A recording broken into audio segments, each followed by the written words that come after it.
What's up, guys and gals? It's your mythical tyrant here, because why the fuck not? And welcome back to my weekly Q&A session when you guys ask the questions and I give you the answers. It's always good to have you guys here. You're my favorite crowd. Thank you for joining me here today. It's been kind of a busy, crazy week, and we're going to talk about it just a little bit before we get into the Q&A itself. As most of you know, I've brought this up in a few videos. Net neutrality was a major headline this week. Basically, what that means is net neutrality had rules in place where basically the one rule was there are no rules. Telecom providers can't restrict you from accessing certain sites or slow down speeds or anything like that. And those rules were put in place in 2015. Well, a couple days ago, those rules were repealed, meaning that cable company, well, it still has to go through a vote through Congress, but essentially what that means is the power now goes back to the telecom companies, which means that they can very much change the experience for everyone living in the United States. This does affect everybody worldwide. Keep in mind, even if you do not live in the United States, if you have content creators here in the US, they're going to be affected by it, and it could affect the content that they deliver to you. Fortunately, the good news is the states, the individual states are fighting back. Many of them are suing the federal government. Let's hope this actually goes through and prevents net neutrality from collapsing, because this affects everybody. So hang in there, everyone. Join together. This is our time. So we're going to make this work. I know we will. On a much lighter note, we got a new patron this week. I want to give a big shout out to Wes. Thank you so much for your donation, my friend. I certainly do appreciate it. It's something that's going to go into help saving this website and keeping it functioning. Thank you. I appreciate it. Welcome to the community, my friend. And speaking of community, we just had our second community game night last Sunday. I got to play with some really great guys who are all patrons. It was a blast to play with them. We were online for like 3 hours. We actually live streamed it, so I'm sure many of you saw it. It was a lot of fun. They're all legendary members of my patron community, and I really do appreciate not only their support, but just the awesome gameplay that we had together. It was a lot of fun. We enjoyed playing a lot of Halo 5 Guardians. It was a blast. It was great having you guys there. It was a really fun way to spend the afternoon. I cannot wait for the next community game night, which will be after the holidays. And so I really want to appreciate everyone, not only who donates, but also who joined me on the live stream. Thank you. And this does bring to one more thing that I want to mention.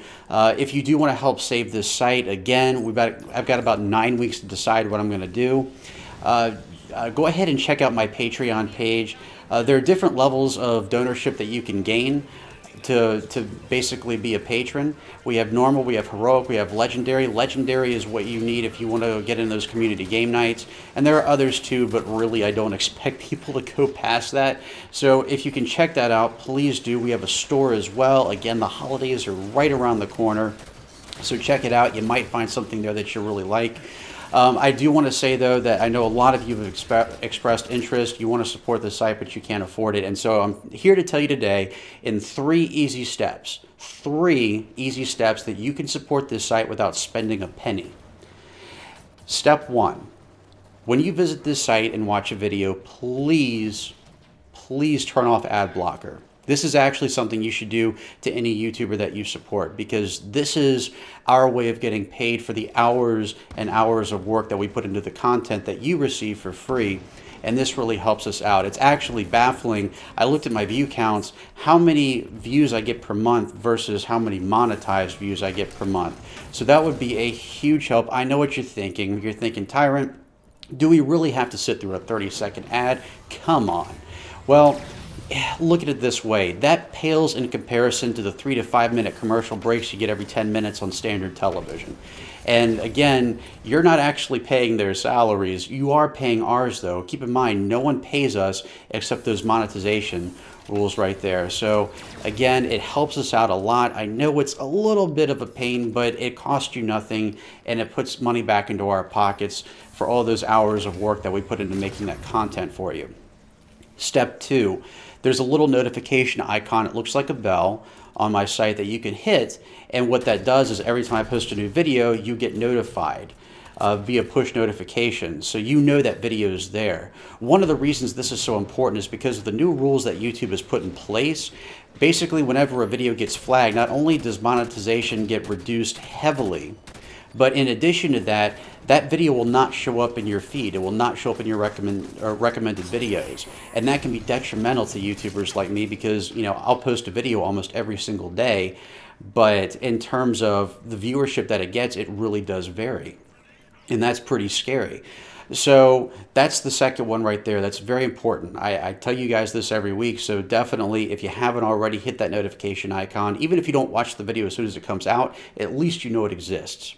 And that brings me to step 3. So as most of you know, I post content nearly every single day on here. But not everyone watches all the videos I put up, which, you know, I understand to a point because I did recently start a new series called Dino Fights, which is about dinosaurs and not Halo. And some people have expressed disdain over that because they say I'm a Halo channel, yada, yada, yada. Here's my thing. First of all, a lot of people do like those videos. I've gotten a lot of comments, a lot of messages saying, hey, we love the new series. You know, we scored gold when we came across a channel that has Halo and dinosaurs. Keep it going. And so thank you to those who are watching it and enjoying it. Here's the thing, and this is for all of you guys out there. For every video that I post, watching it does, again, as long as you're doing the other two things, helps bring an additional income for the site. So let's just say you see a video on there, you're like, I'm not really a dinosaur guy. Do me a favor. Check out the video for at least a minute. So that's 60 seconds of your time. If after a minute the video bores you to death, stop watching. You know, move on to the next thing. But you might find out that you like it. It's kind of like your mother telling you when you're trying a new food or something like that. You know, they said try it because if you try it, you might like it. If you never try it, you won't know if you like it or not. So that's kind of the same thing here. And so if everyone, and usually the Q&As receive about 1,000 to 2,000 views, give or take, per episode. If everyone who watched the Q&A actually watched all those other videos and did the other two things, that would more than likely be enough to save this site. Seriously, even if I don't reach my goal on Patreon, that can make a world of difference. So in 9 weeks, I can actually give you good news rather than news that I'm dreading to give. So I hope that answers some questions. And just to go back to the different types of videos, if you support the content creator, odds are you're going to like the material, even if it isn't Halo related. We'll take Axeman, for example. Yes, he's known primarily for Halo, but he posts videos on other stuff too. One of my favorite series that he has is his review on Halo 5 Guardians. Probably the best review I've ever watched, period, hands down, very in-depth. But he's done other stuff too recently, like the original Star Wars Battlefront 2. He did a video on the new Call of Duty. He's doing other games as well. And because he is so good at what he does, even when those videos aren't Halo related, I still get a kick out of watching him. He's great. He's a fantastic YouTuber. And even when it's not a Halo related video, he still makes it fun to watch. And I hope that you guys think that about me too. So again, I know that was long-winded. We're already 8 minutes into this thing. I haven't even started the damn Q&A yet. But if you want to help this site out, without spending a penny, those 3 things right there will make a world of difference. Please do that, you guys. And since I don't want to wring your ear out anymore, let's go ahead and get this thing started. So for those of you who don't know how this works and you want to submit questions for the next Q&A, it's quite simple. There's one of 3 ways you can do it. The first way is submit it in the comment section below. The second way is to follow me on Twitter at MythicTyrant. There's also a link in the description to my Twitter feed, so you can just copy and paste that into your URL or URL bar, and that'll be it. And the third way is if you are a patron, and I hope you are, if you are a patron, that automatically means you have access to our community Discord. So we have a special subsection in that Discord where you can post your questions. Having said that, so I'm keeping this one a little bit shorter this week. And no, I say that even though I just spent 8 fucking minutes talking about Patron and helping the site out. Sorry about that. But essentially, the way this works is I've gone ahead and I've shortened it this week because I've got a big project that I'm trying to release on Monday and I need all the extra time I can get. Usually every week I pick about 10 questions, give or take. This week I picked exactly 10, where I've been doing 12 the past few weeks. So if I didn't pick yours, try not to get too frustrated. Just save it for next week and I'll get to it then. So thank you guys so much. Let's go ahead and jump into this. Our first question comes from Prisoned Winter. And I want you guys to thank Prison for a second because that new intro that you just saw came from him. He's an excellent designer. designer, and thank you, Prison Winter, for doing that for me. I call him Winters. And so Winters asks, I think that if it becomes possible and things for him start getting better for his channel in the near future, MythicTyrant should be able to work on his Shrine series again. Really loved all the Shrine videos he has, and I'm sure his audience would love it too. Will he bring it back? Awesome actor. Thank you so much, Winters. So some of you might be confused as to that question right there / statement. So for those of you who are longtime subscribers, you know what Shrine is. For those of you who are more recent to the channel, you don't know what it is. So back in 2009, I wrote a script for a film that I wanted to produce and direct and actually star in. And it was called Shrine. And the whole ideology behind it was it would take place in an alternate reality where the Cold War between Russia and the United States was still going on. Russian operatives in an organization known as the Syndicate had infiltrated the United States, and they had kidnapped children with the whole point of breeding them into world leaders. One of these leaders that's focused on in the book is going to become the President of the United States and end up being, crazy. So yes, a person is raised to become President of the United States, who's wacky, mind you, by Russian Syndicate operatives. I swear to you, I know what you're thinking right now. I did not write this in 2016. I wrote it way back in 2009. Now I'm really wishing I had produced this movie.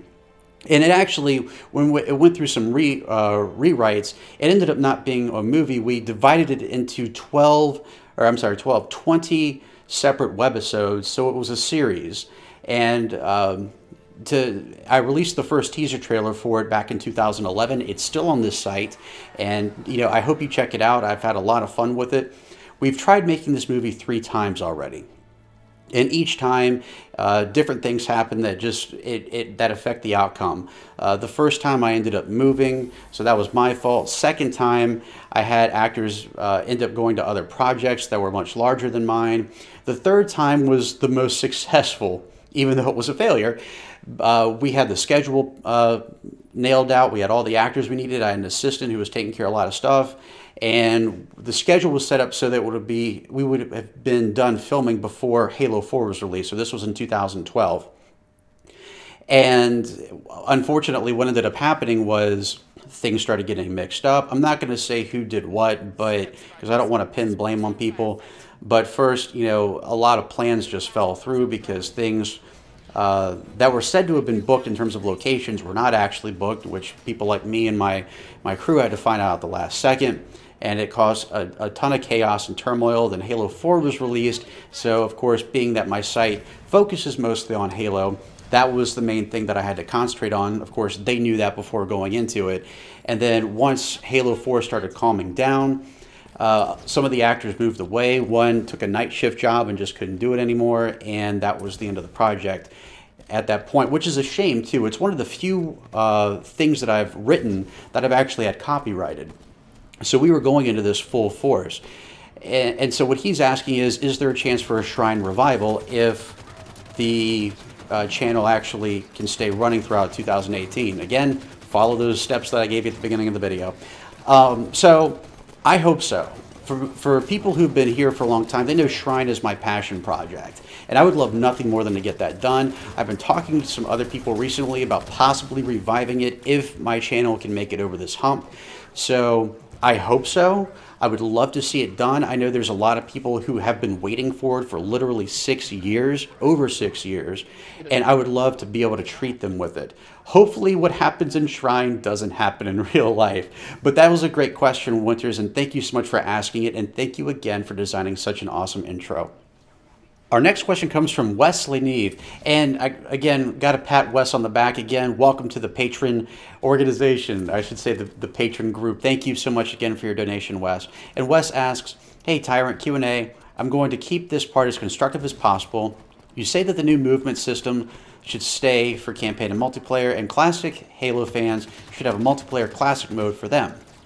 One of the things that you disregarded is that people want to play the campaign in the classic gameplay as well.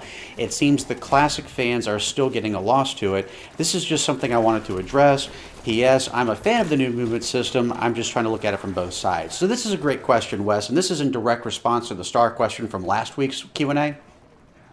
And to this I say, First of all, I don't blame them to a point, but no Halo game has ever played the same way. Halo 2 was a little different than Halo Combat Evolved. Halo 3 had new things from 2. Reach went in a drastically different direction, and then we've evolved all the way here to 5. Each game's played a little bit differently. And at the same time, when it comes to the movement system, no one's really forcing anyone to use it. I mean, when you think of sprint, it's got its own button. You don't have to push it if you don't want to. Dash and the thruster abilities have their own button as well. Again, you don't have to use it if you don't want to. They're just there for you to enhance your experience. It's like going back in Halo 3. Equipment was added, but you didn't have to pick it up if you didn't want it. And in Halo Reach, you had armor abilities. Same thing applies there. If you hated armor abilities, don't use them, even though the enemies could still use them. To your point, though, there's still a way that that could be solved. Might I present the idea of having a 14th skull? We could call it Shutdown. And essentially, the Shutdown skull would eliminate all enhanced abilities, all enhanced movement abilities in campaign. So it would add a little extra challenge for those who are trying to complete Mythic or Lazo or whatever, and it would still give people who want classic movement an option or a way to actually achieve that. And I want to know what you guys think about that. Do you think that's a good idea? That way, basically, you have the best of both worlds. You can choose to play with enhanced abilities or not. Let me know in the comments below. That was a great question, Wes. Thank you. I hope that actually answers it. Our next question comes from Spartan360. And Spartan360 asks, Q&A, hey Tyrant, before my question, I'll start by saying I really enjoy the content you make, as there's a certain feeling of quality that comes with each one, and I hope you won't need to switch your YouTube career with another. Thank you, Spartan360. I really do appreciate it, and I hope that people are able to do what I mentioned at the beginning of the video, so thank you. And Spartan360 more specifically asks, let's see, as for my question, I ask, do you as a writer feel that Halo 6 will have a good story? I personally think yes, because the cliffhanger at the end of Halo 5 leaves the story to proceed into any direction the writers could want to take. So that's really cool. Okay, so here's my take on that. First of all, just because they left it open-ended doesn't mean that Halo 6 is going to be any good. I would hope so, because Halo 5's campaign received such backlash from the fan base. Hopefully, 343 is taking a step back, reading some constructively critical comments, or constructive comments, I should say, about what to do with Halo 6, and seriously taking note here so that we don't have another commercial failure like we did with Halo 5. Having said that, correct me if I'm wrong here, I'm pretty sure Brian Reed, who was the main guy behind Halo 5's campaign, no longer works for 343 Industries. If that's the case, yeah, I can see some definite promise there. So that was a great question, Spartan360. Thank you, and also thank you for your support. Our next question comes from Devin Hart. And Devin asks, do you think that there would ever be a Halo spin-off game based on the Ancient Humans versus Forerunners war revealed in Halo 4? I always thought that it was an interesting piece of lore 343 added. To answer it, not really. They already have a book series based on it, pretty much. And I can't see it being very as diverse as Halo 5 is in terms of fighting the Covenant, for example. Because, okay, so if you're human, what are you doing? Just fighting Forerunners the entire time? Or maybe Prometheans? I mean, yeah, I guess I could see, given how Halo 5 Guardians was primarily a Promethean-based game with only sprinkles of Covenant here and there, it's not too far-fetched. I just don't see a lot of Halo fans wanting to play a game that did not have the Covenant in it at all, in one form or another. Even if it's not the Covenant, you know, what about Covenant species like the Sangheli, the Ungoi, you know, the Kibyar, and yeah, so I don't know. I think that it's an interesting idea, but it's something I don't think they would do. I hope that answers your question, Devin, though. Thank you. Our next question comes from Brian Webb. Brian asks, Q&A, many Halo games have you fighting one other group besides the Covenant, Flood, or Prometheans. What is your preference? Which one do you prefer fighting? I personally enjoy the Flood less and less each game, while so far I think the Prometheans have improved. I'm kind of halfway with you there. So I think the Flood and Halo Combat Evolved were perfect. They felt like they earned their name. They felt like they were called the Flood for a reason. Halo 2, not so much. They didn't have as many Flood forms in there. Like they were in lesser numbers, and they were just made harder to fight, which I didn't like at all. I didn't like the Halo 2 Flood, period. So definitely not in Halo 2. I thought they did better with Halo 3. You know, they still had a lot more flood, kind of like in Halo Combat Evolved. It wasn't exactly like in Halo Combat Evolved, and they also had pure forms. So I would say Halo 3 was better than Halo 2, not as good as Combat Evolved, and we haven't really played against the Flood since, except for Halo Wars 2, Awakening the Nightmare. But where you look at the Prometheans, for example, yes, I agree. We only had 2 games with them so far that are in the main series. But yes, the Prometheans in Halo 5 are much better than the ones in Halo 4, and hopefully, since they're more than likely going to be in Halo 6, they'll make them even better to fight. That's what I'm hoping for anyway. So I can't really pick between the two because I love both of them for different reasons. And I know if I picked Prometheans, Hidden Xperia would probably burn my apartment building down.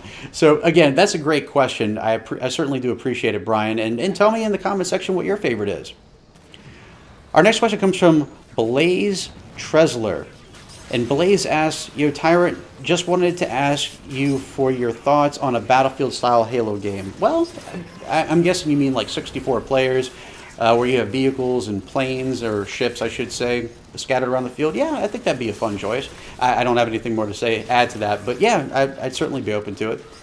Our next question comes from Luke in Gold, another one of my patrons. Always good to hear from you, Luke. And Luke asks, this is a very weird question, but hear me out. What if a future Halo game took on a Battlefront 2 style with a war zone spanning across 3 eras, those being Reach, 2 and 3, and 5, each one having appropriate gameplay and art style? The campaign could follow a character who survives Reach and follows up to the Halo 5 era. This would be a way to bring back classic art styles and also give classic gameplay to those who want it without it being the entire game or just single game mode tacked on. That's an excellent idea, to be honest with you. So, except no loot crate bullshit. Anyway, so yeah, I think that's an excellent idea. It would be a huge game for sure, but I think it would be a way to sort of meld legacy Halo fans with the current generation. I can see a lot of people having a lot of fun with that. Who knows? Maybe Halo Online could blossom into something like that. It's something that I could see them working on after Halo 6. You never know. I'm sure they're going to try to do something new after Halo 6. Hopefully they don't try to do another trilogy. I really hope not. But yeah, I'd be 100% down for that. It's something that I'd love to pitch to them too. So great question, Luke. Thank you. Our next question comes from another Luke, Luke Skywalker II. And Luke asks, awesome Q&A, Tyrant. For the next one, what do you think might have been if Halo 5 didn't stink so much? Could it have made the fan base and Halo's reputation not so wounded? Do you think it really could have been one of the greatest Halos since Halo 3?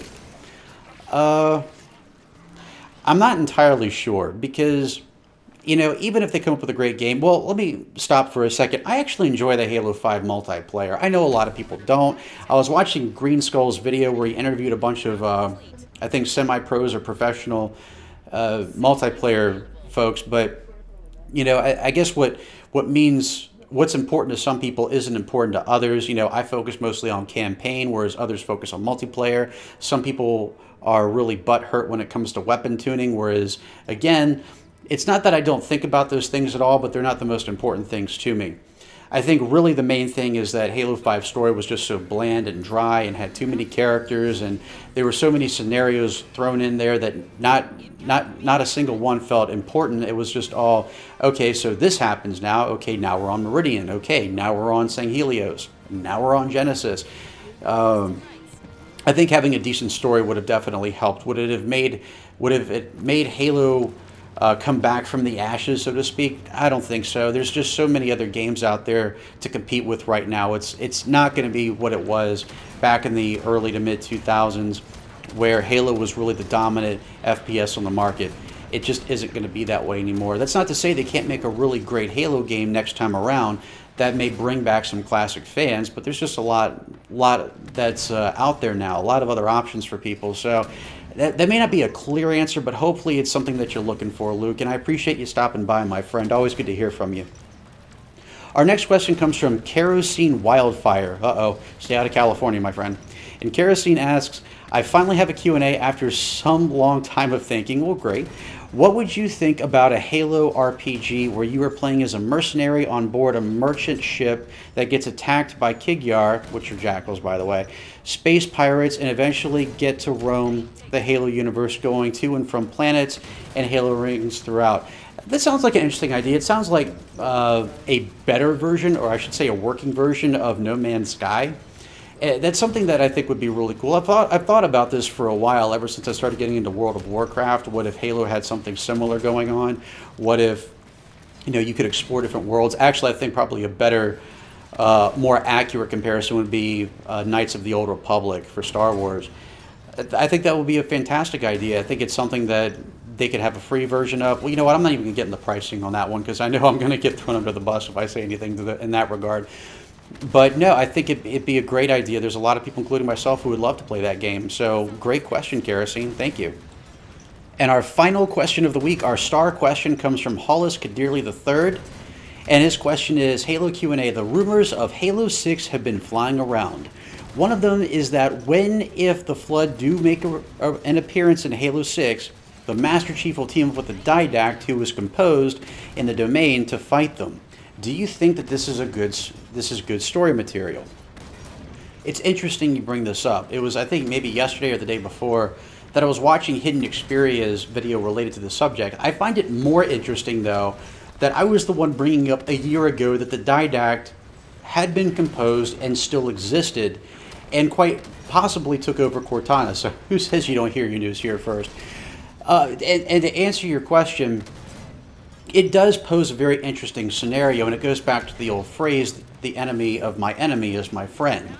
And I could certainly see something like that happening, but here's the problem.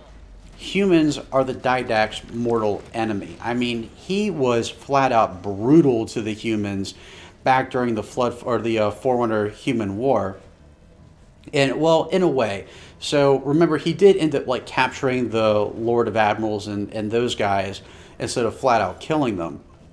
But when it came to the ancient humans, or I should say the humans that he more or less reconstructed to the point where they were so primitive, he had no problem just taking the composer and vaporizing them all to make an army of Promethean knights. He does not give a shit about humanity. And I find it so hard to believe, after the character that was portrayed in Halo 4, that he would even remotely consider going up against the humans versus the Flood. Because keep in mind, when he's composed, the Flood can't hurt him. There's nothing they can do to hurt the Didact, and with the Forerunners gone, he may very well want the Flood to destroy humanity. There's no consequence there for him. As a matter of fact, he could just as easily team up with the Created, aka AIs created by humans, and start the galaxy anew. Right now, they have possession of the Mantle of Responsibility. That's what he wanted. He always said that the Mantle of Responsibility belonged to him and Forerunners, and technically he's a Forerunner, but also technically now he's digital. So I almost see more of an effort for him allowing the Flood to destroy humanity, or at least allowing it, or at least not trying to sidestep it in any way, so that it basically paves the way for the Created to take over the galaxy. That, I feel like, is the more likely scenario. Having said that, it's not impossible, because we've seen a similar scenario before. Remember in Halo 3 when the Gravemind and the Flood temporarily teamed up with the Master Chief and the Arbiter to take down the Prophet of Truth and to stop him from activating all the Halo rings? That could be the case here. Maybe he doesn't want the whole galaxy consumed by the Flood, so what he does is he temporarily teams up with the Master Chief and the UNSC to deal with the Flood. And maybe even the Banished as well. Maybe the Banished would also team up. I don't know. I mean, they're all looking at the Flood as the biggest threat. Maybe they would temporarily all team up to go up against the Flood. I don't know the answer to that. It is definitely an interesting question, though. What I would see, though, is if that were to occur, the Didact would go turncoat afterwards. After taking out the Flood, the Didact would become the new enemy again. And if that were to happen, then it all comes down to, okay, well, how do we save the galaxy from the Created if that were to happen? I see a better chance of us defeating the Created if there's a distraction like the Flood. In the first Flood video I posted back in 2016, last year, I talked about possible ways for the flood to return, an infestation on the Ark, which everyone was quick to jump up and say, no, they destroyed all the flood on the Ark. What do you have to say about that now? But having said that, I believe that the flood might be the bigger threat. And if they were a distraction for the created, that would leave an opening for the UNSC and anyone who joins the UNSC as an allied force to actually take down the created and then go after the flood later. I don't know which one's the bigger threat, to be honest with you. The flood is a viral parasite that spreads not just across systems, but galaxies. Remember in the ARG for Halo 3, the flood was said to be extragalactic in origin, meaning they've already taken over different galaxies in the universe, and the Milky Way just happens to be on the table next. And I can see the Gravemind having a personal vendetta here just simply because he's been defeated so many times. So I see, really, I find it hard to believe the Didact would team up with the humans. I think what I outlined the first time around would be the most likely scenario to occur, that the Didact would pretty much just sit back and let things play out, and then whatever side was winning, or whatever side ends up winning, while that side is weakened from the conflict, he would go after that side. It actually reminds me a lot of the Forerunner conflict with both the humans and the Flood, because when you stop and think about it, that's what happened with the Forerunners. They were so exhausted with their 1,000-year conflict with the humans that when the Flood came around, they just didn't have the resources to take them out. Maybe this would be the Didact's perfect revenge against the humans at this point. Now this can happen to them. You know, if the humans win against the Flood, they'll be so weak that the created can move in and just finish them all off. I don't think that would actually happen in the story, but I can see the Didact's mentality there. That would be the perfect plot of revenge by far. And I want to hear what you guys have to say about it. Is this something that you would think that you would like to see in Halo 6? Would this be an interesting story to see played out? You can let me know in the comments below or hit me up on Twitter at MythicTyrant. A link to my Twitter feed can be found in the description below. And as one more reminder, to help save this site, if you could, if you've got the funds for it, please check out my Patreon page and help keep this site alive through 2018 and beyond. And if you're still doing some holiday shopping, then go ahead and check out my store as well. Side note here, it's also in the middle of Hanukkah. Hanukkah started this week. I do want to give a shout out to my Jewish fans. I hope you have a very happy Hanukkah. Have a great holiday, my friends. And if you like this video and you want to see more and you want to stay updated on all your Halo news, tips, tricks, and secrets, don't forget to click that subscribe button for more great content every single day right here on MythicTyrant.com. Thank you guys and gals so much for watching. I hope everyone has a wonderful weekend. I'll catch you all right back here next time. And as always, I'm the Tyrant, signing off.